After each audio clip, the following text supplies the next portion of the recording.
today's class, we are going to start the unit 4. So this unit 4 is completely related to the sequential circuits. It's an extension of an combinational circuits. Okay. So let's see the introduction of sequential circuits. Before getting into the sequential circuits, we need to have a little brush up of what is an combinational circuits. Okay. So a combinational circuit is a combination of one or more circuits, okay, which will be having inputs as well as outputs. Okay. So the output of one circuit will be given or integrated to the input of the other circuit. This is what we have learned in the combinational circuits. Okay. But along with this feature, the combinational circuit does not have any kind of feedback or a memory element kind of stuff. Okay. But here, coming to the sequential circuits, along with the inputs and the outputs, it will be having a memory element which will be driven from the external output and again given to the uh, input of the combinational circuit. Okay. So a combinational circuit with a memory element where this memory element is driven from the output of the same combinational circuit and given as an input to the same combinational circuit as a feedback. Okay. This particular combination of circuit is called as a sequential circuit. Okay. Let me explain once again. A combinational circuit will be having inputs as well as outputs, and the combination of these circuits are built in such a way that the output of one circuit is given as an input to the another circuit. It does not contain any kind of feedback or a memory element for these combinational circuits. But whenever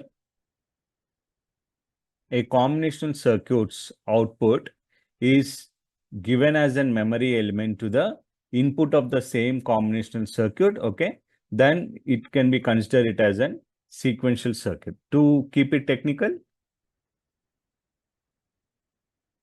sequential circuits are digital circuits that store and use previous state information to determine their next stage. Okay. So they are commonly used in the digital systems such as implementation of state machines, timers, counters, and etc. Okay. So this particular combinational circuit will be having a memory element. So these memory elements can be considered as the latches and flip-flops, which we are going to see in the coming classes. Now, coming to the type of sequential circuits, there are two types of sequential circuits. One is asynchronous sequential circuit and another one is synchronous sequential circuit. Okay. Coming to the asynchronous sequential circuit, it does not use any kind of the clock signal.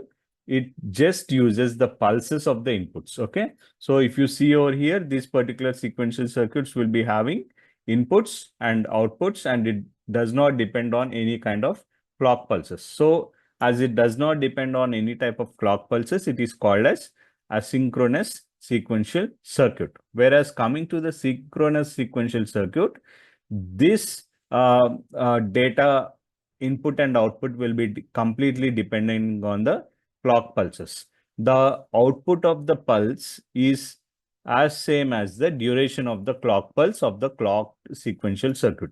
So the data will be manipulated according or with respect to time. Okay. So this particular time is based on the clock pulses added to it. So this kind of operation is called a synchronous sequential circuit. And coming to the concept of triggering, we have two types of triggerings. One is the level triggering.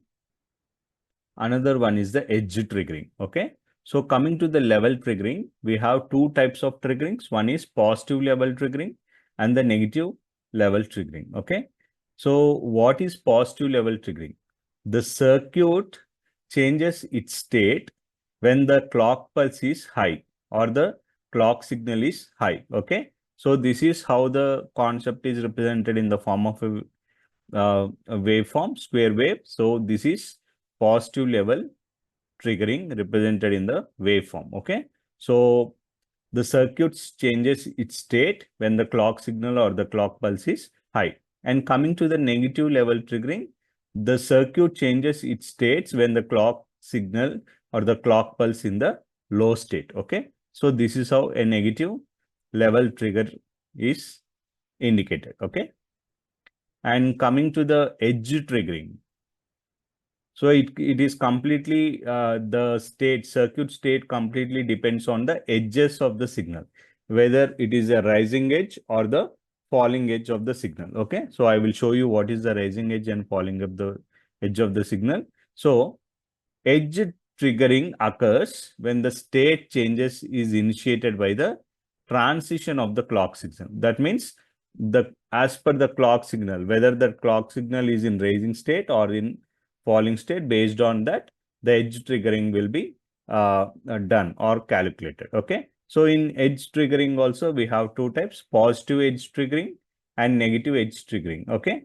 So the circuit changes its state on rising edge of the clock signal.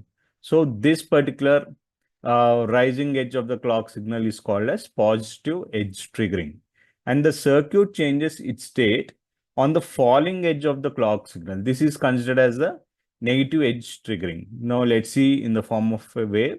So if you see over here, so the circuit changes its states on the rising of the, okay, clock signal or the clock pulse. Okay. So this is considered as the positive edge trigger, and the circuit changes its state based on the falling of the clock pulse signal. Okay. So falling of the clock pulse signal. So this is considered as the negative edge trigger. Okay.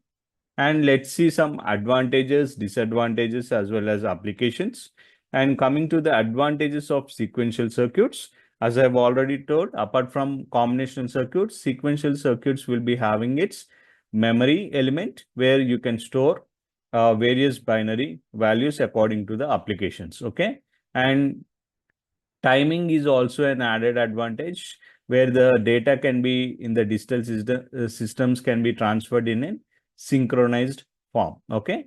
State machine implementation also can be done based on the controlling of the complex digital systems as well. Okay. And not only that, the main advantage of sequential circuits is it can also detect the errors in the present digital systems. Coming to the disadvantages. So the disadvantages of sequential circuits is its complexity. As the application keep on growing, the complexity of the sequential circuit is also gets more or bigger. Okay. And we also have the time constraints. So the design of the sequential circuits are very much challenging because of the time constraints. At what time the input should be given and within what time the output should be considered.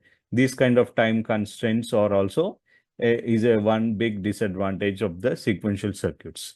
And coming to the testing and debugging. Okay. Testing and debugging and finding the errors is one of the difficult tasks in the sequential circuits. Okay. So this is also one of the disadvantage. Coming to the applications.